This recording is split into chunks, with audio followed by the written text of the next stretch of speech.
Hi, Sagittarius. Welcome to your April 2016 love reading. It's Raina here.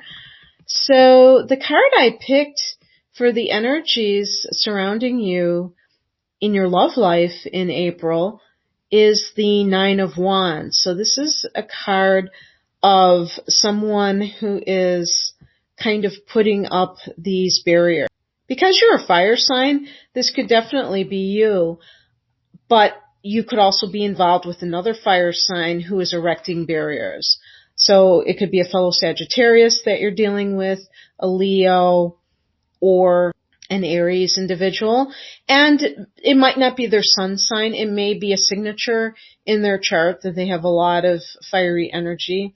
I drew a card describing why this is happening, and I got the Justice card. So it could have to do with a divorce situation. So if one of you has been scarred because of a past relationship that ended in a nasty divorce, then this may make you leery of getting involved again.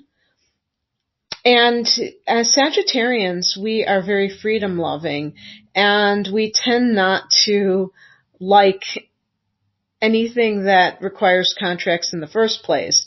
So for those who have taken the plunge, it might have confirmed this kind of idea that you have that anytime you commit to something in a legal way, that it only leads to heartbreak. Now, if you are the Nine of Wands and you are kind of closed off and having, boundaries that are a little bit too rigid, the Justice card may be referring to the person that you're with being a Libra. That's always a possibility. But the higher perspective is the Star card. And I think that for those people who feel gun shy when it comes to relationships, the Star card is saying that you have to have hope, and that hope is there for you. Your angels are there for you when it comes to love relationships. Maybe some of you are not actually in a relationship. Maybe you're just that Nine of Wands on your own, not even wanting to deal with another person because you've been hurt in the past. The Star card is about having faith in the unseen, and it's very easy to get jaded, and feel like you'll never have what you want when it comes to love if you've had a recurring pattern of crappy relationships. But I always feel that it's good to look at the self and not focus on what the other people have done, because there is something that you can do. When you change, your life will change, and everything around it cannot help but change. The attitude to adopt to help you attract love is the Eight of Cups. So this is a card. For some, it means that you must leave the situation, that it is not emotionally fulfilling. And some of you are already gone. You're there physically, but emotionally, you've already left the building. And if that is the case, then you have to take it to the next level and to actually physically leave. But don't worry about that. You don't have to do that overnight. You can kind of prepare gradually for that inevitability. If you are embroiled in a long-term relationship, it does get messy sometimes. So don't get overwhelmed by the prospect of what it's going to involve. Just start moving away from it.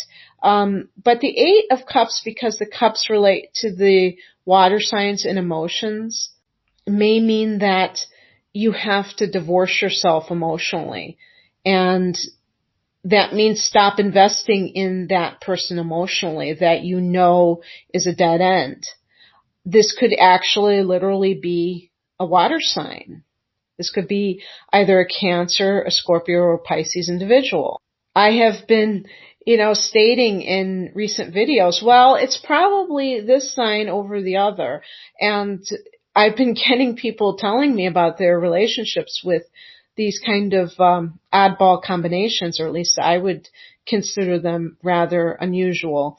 And I've never seen a Cancer with a Sagittarian, but obviously that's going to exist out there, and maybe some of you will write in and tell me that you're involved with a Cancerian.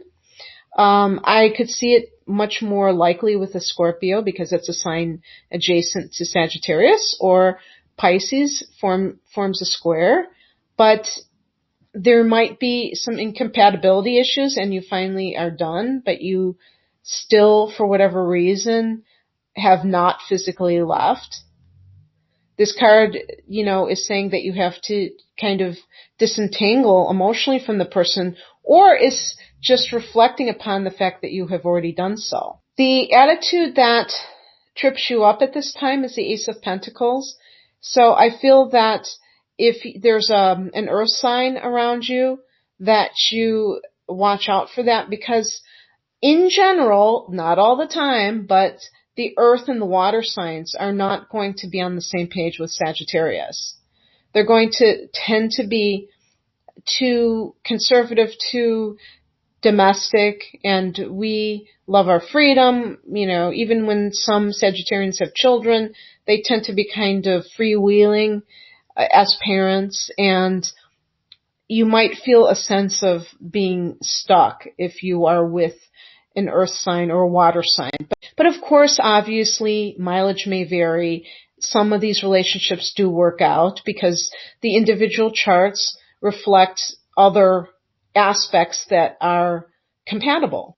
The action step to take is the Five of Wands, and this is about stepping into your personal power and asking for what you need, and really acting in a way that shows that you deserve certain things. I said asking at first, but I really mean acting, not allowing yourself to just accept any situation that comes down the pike.